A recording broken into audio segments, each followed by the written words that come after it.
Hello, everyone. Namaste. My name is Rachel Bouzaid, and I am a Vedic counselor who is using Vedic astrology or Jyotish to discuss this solar eclipse that we have on February 17th, 7 a.m. Eastern Time, with you in this video. So, right away, just so you know, I have the entire transit up here in this big chart here on the left side of your screen. And I will say that we are already feeling the effects and impacts of the solar eclipse. It is not just an isolated time that you feel it. You will feel it before and after the actual eclipse. So, where is this eclipse and what does it mean? This eclipse on February 17th is a solar eclipse. What does that mean?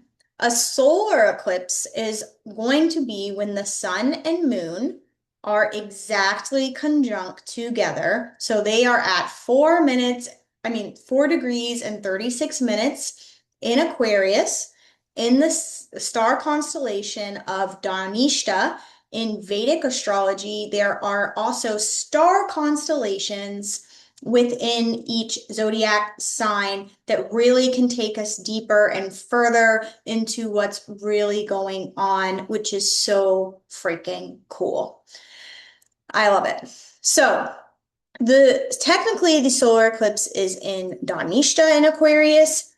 What makes it a solar eclipse is having a karmic node with the sun and the moon. So this is going to have Rahu in it. Rahu here is in a different star constellation within Aquarius. It's in the middle of the sign. It's called Shatabhisha, and it is very important.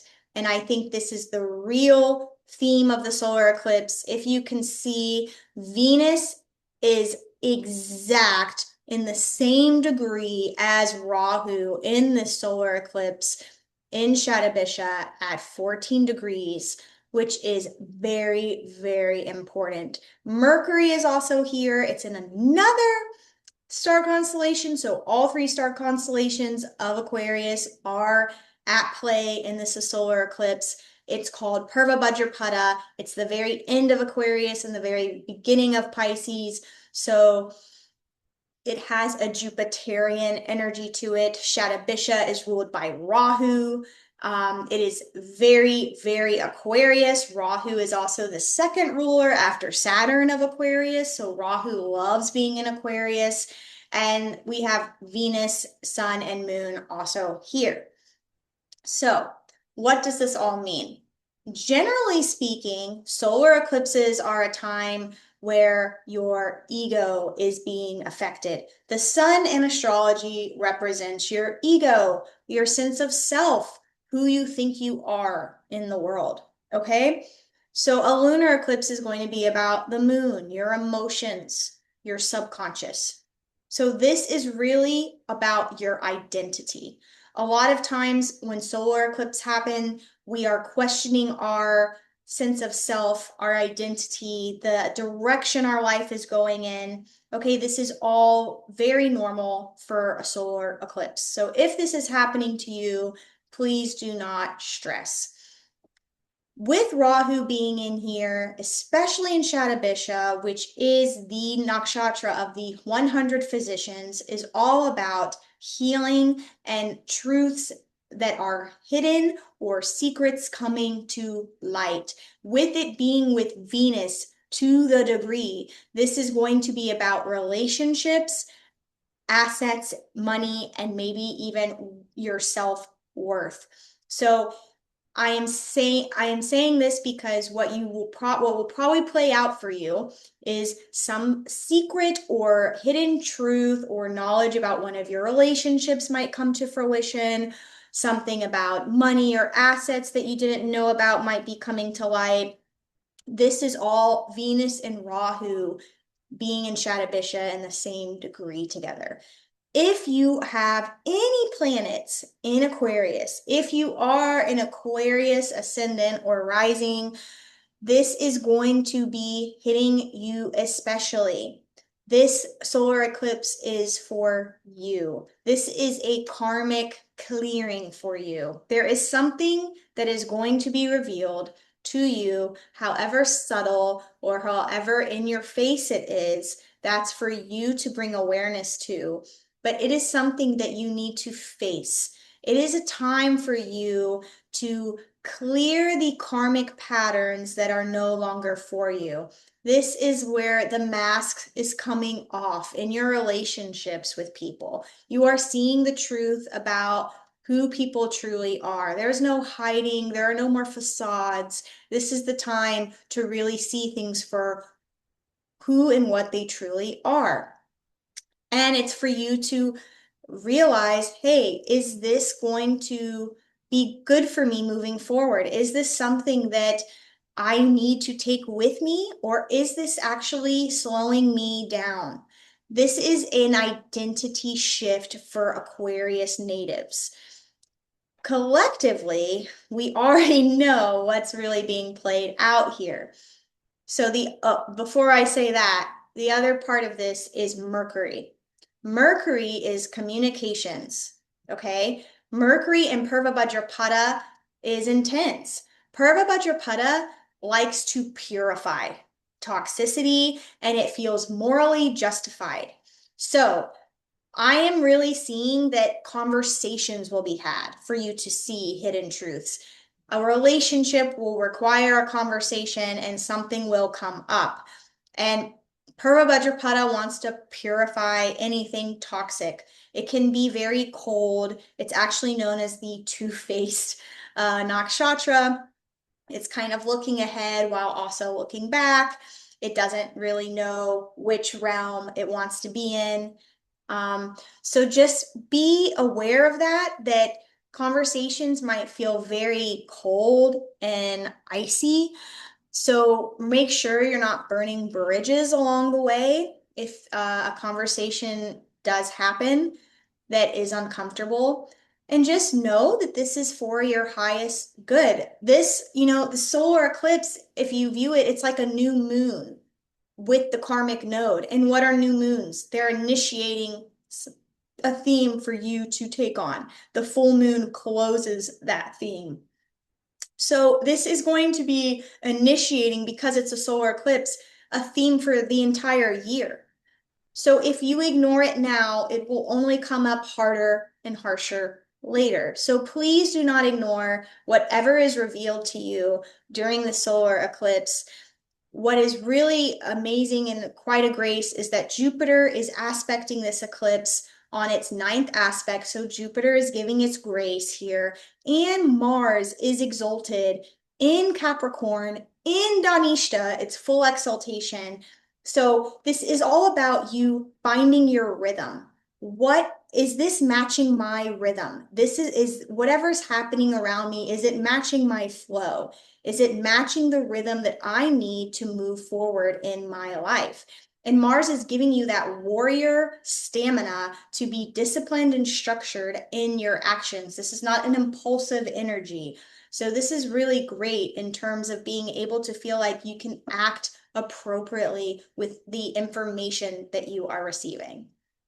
So I hope that helps clear up personally what this solar eclipse is asking for. It's going to depend on what house it is sitting in and which is based on your rising sign. So if you have any questions, you can let me know your rising sign in the comments below, and I will let you know how this is affecting you personally. Now, collectively, this eclipse is already being played out, right? We are having an overwhelming collective reckoning, a collective awakening about the hidden truths of our society and our leaders. And guess what? This Venus Rahu theme is totally playing out. Rahu is illusions, obsessions, it's magnifying Venus. Venus is relationships, partnerships, business dealings, assets, money.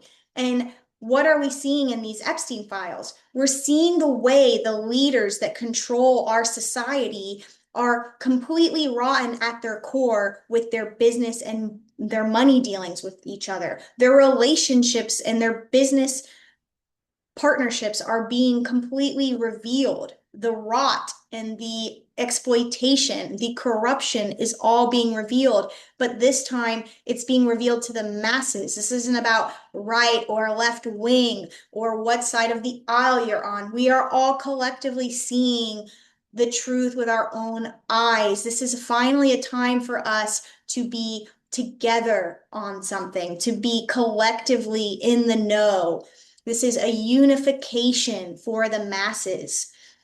They are going to try to divide us. That keeps them safe, that keeps them in control, and it keeps us divided. That is not the whole point of this transit. It's for you to see past that. It's for you to realize that there is no right or left. It's all an illusion. They have been exploiting and brainwashing and keeping us in the dark forever. It's finally coming out. And I will say that Rahu will be in Aquarius until the end of November this year. So this is the whole theme of the year for the collective to have a reckoning, to come together, for the masses to be revealed the truth. Shatabhisha specifically will play out for a few more months, and then Rahu will go into Dhanishta, like I said, is more about rhythm and being in alignment, being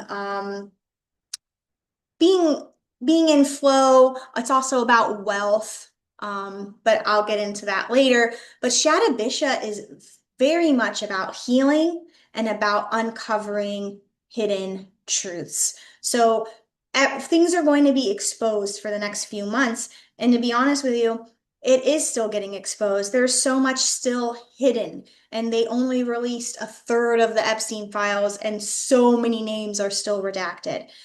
If you want to see a real example of like this eclipse, it's really easy to just look at Donald Trump's chart. He's a Leo rising in Vedic astrology. So Aquarius is opposing his ascendant, and it's in his relationship house. Guess what? These are all his relationships and his business partnerships being revealed, right? He was friends with all of these Epstein guys. He was the one, totally a part of the just all of it. I won't get into that, but right, he is being completely exposed, okay? And maybe not even completely yet. There's still more. There's there's so much more. So another thing I want to say is don't get overwhelmed by all this information. Let it all unfold and realize that the truth of the matter is we have been living in this same predicament this entire time. The only difference is that now we know about it. So it's not supposed to uproot you. It's not supposed to make you feel unsafe or hyper vigilant. It's supposed to be an awakening, a reckoning, and a healing eventually for us to realize, collectively the truth and all the illusions. We have Saturn and Neptune in Pisces, and I've talked about that before. Saturn and Neptune will be in Pisces together for a while. Neptune is illusions, Saturn is the truth in Pisces. This is like the final ending. This is bringing all the illusions to light. So you have that on top of the Shatabhisha energy right now. It's going to be a lot of unfolding. We're seeing gurus and religious leaders being exposed, the Dalai Lama, Deepak Chopra. A lot of that is Neptune, because Neptune is also, to deal with spirituality and the occult. So you're going to see a lot more of this. So don't be surprised. Take it with a grain of salt. Realize that this is all for our best interest, and try to bring awareness of your own karmic toxic patterns and try to release what no longer serves you. And I really mean that, because solar eclipses are are very karmic, and they're asking you to clear, and they're asking you to pave the way for something new. So don't get overwhelmed. Realize that this is a very heavy, dark energy that's being exposed. So a lot of this is about the dark and the light, and you're going to keep seeing, manipulations of the information, but it's all going to come to light. And Cancer is going to, I mean, Jupiter is going to move into Cancer, in mid this year, which is its exaltation. So there's going to be a lot of healing as well. It's not all going to just be overwhelming for us. So I hope that helps you. Again, if you have questions, you can let me know in the comments. You can book a reading with me and just let it all unfold. Namaste, everyone.